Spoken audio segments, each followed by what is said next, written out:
और सबको हम बिहारी सबको भूल गए हैं, कोई याद ही नहीं आ रहा है क्योंकि मतलब सॉल्व क्या देखा तो मेरे तकरीबन 111-12 नंबर आ रहे थे। भाई सब बैठे थे जो कि बिहार पुलिस में उनकी सिलेक्शन हो चुका था, वो प्राइमरी टीचर बनना चाह रहे थे बीटीसी करके। Welcome back to all of you and काफ़ी दिनों के बाद आप सभी के सामने आ रहा हूँ इस लाइव के किस्से आपके यूट्यूब चैनल पर, ब्लॉग पर। इतना दिन तक मैं ब्रेक लिया था क्योंकि आप सभी को पता हालांकि नहीं होगा क्योंकि मैं इसका अपडेशन इसके बारे में मैंने आपको बताया नहीं था। और इस लाइव के किस्से में ये जो मेरा ब्लॉग चैनल है इस पर मैं मेरा क्या फ्यूचर प्लान है, मेरे क्या करंट में वर्तमान समय क्या कर रहा हूँ, इससे संबंधित जो मेरी दैनिक क्रियाकलाप होते हैं वो आपके साथ मैं शेयर करता हूँ।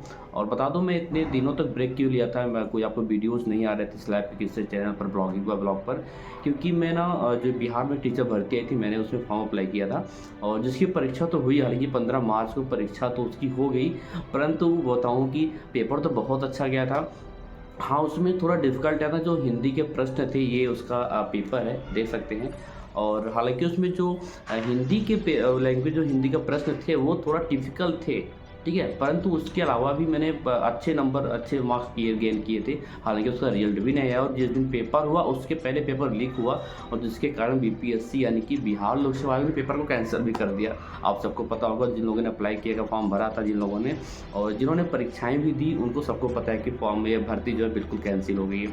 अब देखना ये है कि क्योंकि मैं सीटेट का भी फॉर्म अप्लाई किया हूँ, प्राइमरी एंड अपर प्राइमरी दोनों का, अब सीटेट का परीक्षा की तैयारी में लगा हूँ और उसके साथ-साथ एक बार फिर अच्छे से तैयारी में लग गया हूँ फिर से बिहार शिक्षक भर्ती में, क्योंकि ये जो परीक्षा कैंसल हुई है, भर्ती रद्द हुई है, इसकी परीक्षा जो रद्द हुई है, अब इसकी जो अगली परीक्षा है वो मैं जानता हूँ कि लोकसभा चुनाव के बाद ही होगा। लेकिन बहुत कष्ट मुझे इसलिए हुआ पेपर जब रद्द हुआ क्योंकि अच्छे मेरे नंबर, अच्छे पेपर गए थे। मैंने मतलब जितने प्रश्न उसमें आए थे ना, ये मान के चलिए कि 85% से 90 प्रश्न जो है, 90% प्रश्न जो है मुझे बिल्कुल अच्छे से आते थे। हाँ, थोड़ा हिंदी में प्रॉब्लम हुआ था, लेकिन उसके अलावा कुछ भी मुझे प्रॉब्लम का सामना, मतलब कुछ कठिन प्रश्न ज़्यादा मुझे नहीं देखने को मिले हिंदी को छोड़कर।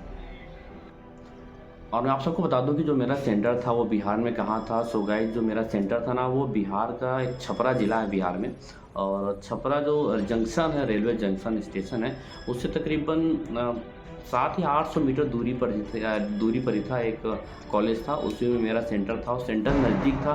लेकिन हाँ, जब मैं दिल्ली से निकला वहाँ जाने के लिए इतनी भीड़ थी ट्रेन में, मेरा रिजर्वेशन भी तो नहीं हो पाया था, चालू में जाना पड़ा।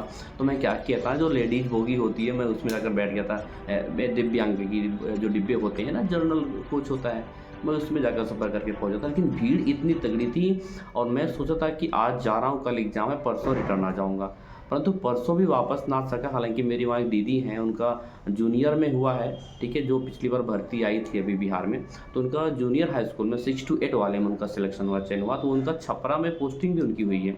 तो मैं उन्हें क्या स्टे हो गया था, मैं और मिसेज़ मेरी थी दोनों जन। सो उसके बाद जो है उनके यहाँ रुके, पेपर दिए, खाना-पीना खाया, लेकिन जब ये हो चलो पेपर हो गया, अब घर को चलते हैं, हम लोग स्टेशन पर गए तो क्या हुआ कि स्टेशन इतनी तगड़ी भीड़ थी, इतने ट्रैफ़िक थी वहाँ पर, इतनी लड़के थे परीक्षा देने वाले जो परीक्षा दे चुके थे कि मैं आपसे क्या बताऊँ, मुझे दिल्ली तक आना था। तो उसमें जो है मैं सोचा भी ना चलूँ भी, फिर मैं वापस चला गया रूम पे। मैंने कहा अब नहीं जाना है भाई, इतनी भीड़ में कैसे जाऊँगा। फिर मैं जब दोबारा आया, शाम को आया स्टेशन पर, फिर देखा तब भी उतनी भीड़ है।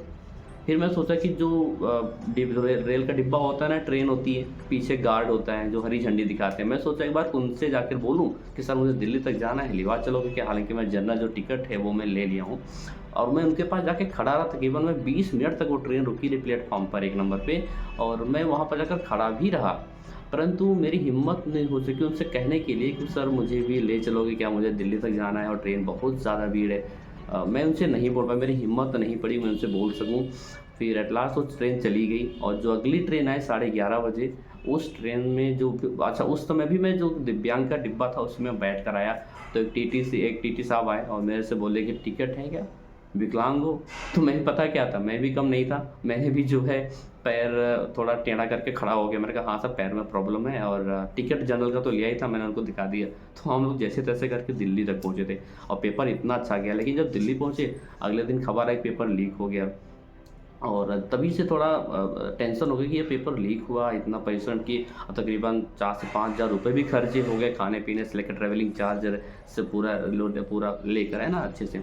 तो मैंने सोचा यार पैसे की बात छोड़, लेकिन समय बर्बाद हुआ और फिर इतना अच्छा पेपर भी गया है, वो उसको भी हम हाथ से ना धो बैठे। और एट लास्ट 2 दिन बाद बीपीएससी ईओयू ने अपनी रिपोर्ट सौंप दी बीपीएससी को, और बीपीएससी ने जो है क्या किया कि परीक्षा को रद्द कर दिया, कैंसिल कर दिया।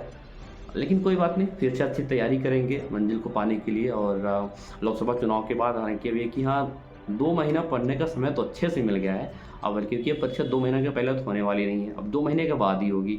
ठीक है, तो हाँ ये कि पढ़ने का मौका मिल गया। लेकिन हाँ अच्छा क्या होता है ना कि तैयारी करना, दोबारा तैयारी करना बहुत कठिन चीज़ नहीं होती, लेकिन जो करंट अफेयर्स होता है उसको कवर करना बहुत बड़ी बात हो जाती है। हालांकि जो सब्जेक्टिव है, जैसे आपका, मैं तो प्राइमरी का अप्लाई किया था, और उसमें जो जीएस पोर्शन होता है, राष्ट्रीय आंदोलन है, वो तो सब सेम रहते हैं, उसमें कोई चेंजेस नहीं रहते, बदलाव नहीं होते। लेकिन जो करंट अफेयर होता है ना, उसको अचीव करना थोड़ा मुश्किल हो जाता है, क्योंकि उसको दिन प्रतिदिन का पर डे का जो करंट अफेयर होता है उसको नोट डाउन करना, उसको लर्न करना, उसको रिवीजन करना, ये बहुत कठिन हो जाता है। तो हाँ ये कि करंट अफेयर्स फिर से एक बार देखना पड़ेगा। लेकिन जो हाँ जो सब्जेक्टिव चीज़ें हैं, जैसे लैंग्वेज हिंदी का हो गया, हिंदी का तो जवाब नहीं था भाई साहब। इतना मस्त हिंदी पूछा था लैंग्वेज में कि मैं नहीं, मेरे सेंटर में, मेरे क्लास में जितने भी लोग पेपर दे रहे थे ना, उन सब के चेहरे पर एक अलग ही मासूमियत झलक रही थी, सर झुका के चले जा रहे थे कि क्या बताऊँ, बस हिंदी को लेकर। क्योंकि जो हालांकि पास मार्किंग ही चाहिए, ज़्यादा नहीं चाहिए, लेकिन तब भी इतना डिफिकल्ट था, लोग बोले क्या 8-9 नंबर मिल पाएगा या नहीं मिल पाएगा, बहुत कठिन चीज़ हो गई थी। और परीक्षा भी अब तो रद्द हो गई, हमने कहा चलो भाई हिंदी की तैयारी और अच्छे से सब लोग कर लो, ताकि जो अगली बार जब परीक्षा हो ना, तो हिंदी में आपको कठिनाइयों का सामना बिल्कुल ना करना पड़े। और चलिए कोई नहीं, लगते हैं फिर से एक बार बिहार के शिक्षक भर्ती की तैयारी में। और सीटेट का भी अप्लाई मैंने तो नहीं किया, अभी करना है मुझे, मैं बोल दिया था, कर दिया हूँ। अभी सीटेट का प्राइमरी सोच रहा हूँ, अपर प्राइमरी दोनों का अप्लाई कर दूँ, क्योंकि प्राइमरी का करूँगा तो 1000 है, और दोनों का करना है तो 1200, तो 200 रुपये और एक्स्ट्रा लगा के दोनों का ना कर दिया जाए अप्लाई। तो अब दोनों का अप्लाई करेंगे, अपर प्राइमरी और प्राइमरी का। और मेरा सजेस्ट एक ही रहता है आप सभी लोगों को जो सीटेट का फॉर्म अप्लाई करते हैं उनके लिए, कि सीटेट सब्जेक्टिव अच्छे बहुत अच्छी चीज़। जब भी आप सीटेट का पेपर देने क्लास में बैठे हो, हालांकि सीटेट में पहले से पास आउट हूँ, दोबारा दूंगा। सीटेट का जब भी आप परीक्षा जो है एग्ज़ाम देने बैठे हो ना अपने एग्ज़ाम हॉल में, तो वहाँ पर जो है जब पेपर आप सॉल्व करो, क्वेश्चन को सॉल्व करो, तो अपने को एज ए टीचर मान के सॉल्व किया करो। मैं एक अध्यापक हूँ, और अब मैं बच्चों पर मेरी क्या क्रियाकलाप रहेंगे, मेरी क्या गतिविधियाँ रहेंगी, मेरी क्या प्रतिक्रियाएं रहेंगी, इसको ध्यान में रखकर आप पेपर देना, अच्छे से पास हो जाओ। क्योंकि सभी सब्जेक्ट में 5 सब्जेक्ट होते हैं, 5 सब्जेक्ट। अब 5 सब्जेक्ट में 15-15 नंबर के पेडागोजी होते हैं, और पेडागोजी एज ए टीचर मान के सॉल्व करोगे ना, तो अच्छे नंबर आ जाते हैं। और मैं तो क्या करता हूँ कि सीटेट के लिए एक अरिहंत की प्रैक्टिस सेट आती है, उस बुक को खरीदता हूँ और उसी से प्रैक्टिस सेट मारता हूँ और पास हो जाता हूँ। तो सिंपल सा प्रैक्टिस मायने रखता है, मैक्सिमम प्रैक्टिस करिए सीटेट के लिए, ठीक है। और हालांकि प्राइमरी के लिए और जूनियर के लिए, दोनों के लिए प्रैक्टिस बहुत महत्वपूर्ण है। और टॉपिक्स को भी क्लियर करते रहिए, जैसे साइकोलॉजी हो गया, हिंदी हो गया, इन सबको भी थोड़ा देखते चलिए। तो चलिए अब मिलते हैं अगले ब्लॉग में। और अब क्या बोलूँ, मेरे को समझ नहीं आया, क्योंकि भर्ती कैंसिल हो गई तो सर में थोड़ा पेन हो जाता है, क्योंकि पेपर तो बहुत अच्छा गया था, लगता था कि अब इस बार तो सिलेक्शन ले ही लेना है। फिलहाल कोई नहीं, अब वे बार क्या करते हैं ना, दोबारा रिवीजन करते हैं और अच्छे से तैयारी करते हैं। अच्छा, हिंदी में पेपर आया था, हिंदी में एक प्रश्न था कि राहुल सांकृत्यायन की जीवनी उनकी है समय साम्यवादी।